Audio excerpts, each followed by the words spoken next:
নমস্কার বন্ধুরা, সুপর্ণা হেসেলের আরো একটি নতুন রেসিপিতে আপনাদের সবাইকে জানাই অনেক অনেক স্বাগত। আজকে এমন একটা চিকেনের রেসিপি নিয়ে এসেছি যেটা রুটি পরোটার সাথে ভালো তো লাগবেই, তার সাথে সাথে যে কোনো ধরনের পোলাও বা ফ্রাইড রাইসের সাথেও কিন্তু দারুণ জমবে। আমি আজকে নিয়েছি 1 কেজি চিকেন লেগ পিস, তবে আপনারা যে কোনো ধরনের চিকেন দিয়েই এই রেসিপিটা বানাতে পারবেন। সবার প্রথমে চিকেনটাকে ম্যারিনেট করে নিতে হবে। তার জন্য আমি চিকেনের মধ্যে দিয়েছি 1 চা চামচ লবণ, 1 চা চামচ হলুদ গুঁড়ো, 1 চা চামচ ধনে গুঁড়ো, জিরে গুঁড়ো আর দিয়েছি হাফ চা চামচ মতন শুকনো লঙ্কার গুঁড়ো। এরই সঙ্গে দিয়ে দিচ্ছি আমি আদা রসুন বাটা, এটা দিয়েছি 2 চা চামচ। আমি সমপরিমাণ আদা আর রসুন একসাথে মিক্সিতে বেটে নিয়েছিলাম, সেখান থেকেই 2 চা চামচ ব্যবহার করেছি। আর দিয়েছি খুব ভালো করে ফেটিয়ে নেওয়া টক দই। টক দই আছে 250 গ্রাম। 1 কেজি চিকেনের জন্য 250 গ্রাম টক দই কিন্তু ব্যবহার করতে হবে। দেখুন, চিকেন লেগ পিসগুলোতে আমি একটু কাট লাগিয়ে নিয়েছি যাতে লেগ পিসের মধ্যে খুব ভালোভাবে সমস্ত মশলা ঢুকে যায়। খুব ভালো করে কিন্তু হাতের সাহায্যে চিকেনটাকে মেখে নিতে হবে আর এটাকে ম্যারিনেট করে রেখে দিতে হবে কমপক্ষে 1 ঘন্টার জন্য। এইভাবে ম্যারিনেট করে রাখলে চিকেনটা কিন্তু খুব ভালো হবে খেতে। এবার একটা কড়াইতে 3 টেবিল চামচ মতন রিফাইন্ড অয়েল গরম করে আমি এর মধ্যে দিয়ে দিলাম একটা ক্যাপসিকাম। আমি একটা বড় ক্যাপসিকাম নিয়েছিলাম আর সেটাকে একটু বড় বড় টুকরো করে কেটে রেখেছি। ক্যাপসিকামটাকে মিনিট খানিক নেড়ে নিয়ে আমি এর মধ্যে দিয়ে দেব কিছুটা পেঁয়াজ।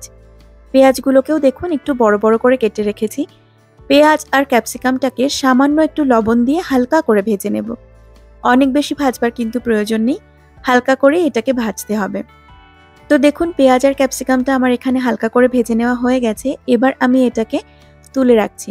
আর এই তেলের মধ্যেই আমি দিয়ে দিচ্ছি হাফ চা চামচ মতন গোটা জিরে আর দিয়ে দিচ্ছি গোটা গরম মশলা।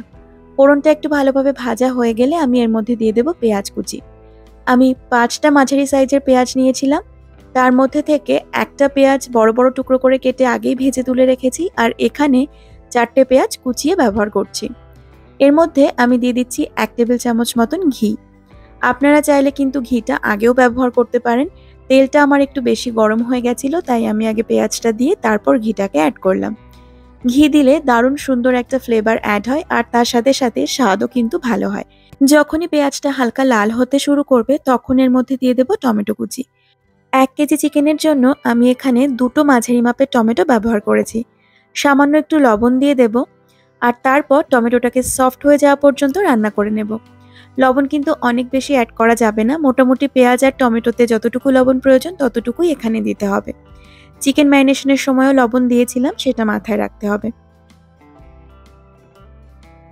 টমেটোটা ভালোভাবে সফট হয়ে গেলে এর মধ্যে অ্যাড করে দেব ম্যারিনেট করা চিকেনটাকে। চিকেনটা অ্যাড করার পর গ্যাসের ফ্লেমটাকে হাইতে রেখে মিনিট 5 এর জন্য একটু নেড়ে নেব। তারপর ম্যারিনেশনের যে বাকি মশলাটা আছে সেটাকেও কিন্তু এর মধ্যে অ্যাড করে দেব। এই রান্নাটাতে আলাদা করে কিন্তু কোনো রকম জলের ব্যবহার করা হয় না। চিকেন থেকে যে জলটা বেরোয় সেই জলেই এই চিকেনটা খুব সুন্দরভাবে রান্না করে নেওয়া যায়।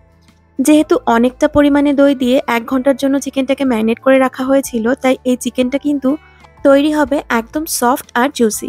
আমি এখানে 1 চামচ কসুরি মেথি জলে ভিজিয়ে রেখেছিলাম, সেটাকেই এখানে অ্যাড করলাম। খুব ভালো করে সবকিছুকে মিশিয়ে নেব আর তারপর গ্যাসের ফ্লেমটাকে লো টু মিডিয়ামে রেখে এই চিকেনটাকে ঢাকা দিয়ে রান্না করব। দেখুন, দই দিয়ে ম্যারিনেট করে রাখার কারণে এই চিকেন থেকে কিন্তু বেশ অনেকটা পরিমাণে জল ছেড়েছে। আর এই যে জলটা আছে এটাতেই কিন্তু সম্পূর্ণ চিকেনটা খুব ভালোভাবে সুসেদ্ধ হয়ে যাবে। ঢাকা দিয়ে দিলাম আমি এখানে। গ্যাসের ফ্লেমটাকে লো টু মিডিয়ামে রেখে মিনিট 5 রান্না করে নেব। মিনিট 5 পর ঢাকনাটাকে খুলে নিয়ে একটু ভালোভাবে মিক্স করে দেব আর তারপর আবারও ঢাকা দিয়ে দেব। ঠিক একই রকমভাবে মিনিট 20 সময় ধরে চিকেনটাকে ঢাকা দিয়ে দিয়ে রান্না করে নিতে হবে। দেখুন, আমি 20 মিনিট চিকেনটাকে রান্না করে নিয়েছি। এবার এর মধ্যে দিয়ে দিলাম 1 চা চামচ মতন চিনি। যেহেতু বেশ অনেকটা পরিমাণে টক দই আর 2টো টমেটো দেওয়া ছিল, তাই টেস্টটাকে ব্যালেন্স করার জন্য আমি একটু চিনি অ্যাড করেছি। চিনিটাকে ভালোভাবে মিক্স করে নিয়ে আগে থেকে যে ক্যাপসিকাম আর পেঁয়াজটাকে ভেজে রেখেছিলাম সেটাকে এবার এর মধ্যে অ্যাড করে দিচ্ছি। খুব ভালোভাবে আরও একবার মিশিয়ে নিয়ে আমি অ্যাড করে দেব কাঁচা লঙ্কা। শুকনো লঙ্কার গুঁড়ো কিন্তু অনেক বেশি দেওয়া হয়নি, কাঁচা লঙ্কা থেকেই এই চিকেনের ঝালটা আসবে, সেজন্য কাঁচা লঙ্কাটা একটু বেশি ব্যবহার করতে হবে। আর কাঁচা লঙ্কাটা ব্যবহার করতে হবে শেষের দিকে, এতে টেস্ট এবং ফ্লেভার দুটোই ভালো আসবে। আমি 6-7টা মতন কাঁচা লঙ্কা একদম ছোট ছোট কুচি করে নিয়েছি, সেটাকেই এর মধ্যে দিয়ে দিলাম। আপনারা আপনাদের স্বাদ অনুযায়ী কাঁচা লঙ্কার পরিমাণটা কম বেশি করে নিতে পারেন। এবার এটাকে ঢাকা দিয়ে আরও মিনিট 5 রান্না করে নেব। মোটামুটি চিকেন খুব ভালোভাবে সেদ্ধ হতে ৩০ মিনিট মতন সময় লাগে। আমি প্রথমে ২০ মিনিট মতন ঢাকা দিয়ে রান্না করে নিয়েছি। তারপর ক্যাপসিকামটা অ্যাড করার পর আরও ৫ মিনিট কিন্তু ঢাকা দিয়ে রান্না করে নিলাম। এবার এভাবেই কড়াইটাকে আলগা রেখেই মিনিট ৫ ফুটিয়ে নেব। এতে করে এই যে গ্রেভিটা আছে এটাও কিন্তু অনেকটা টেনে আসবে।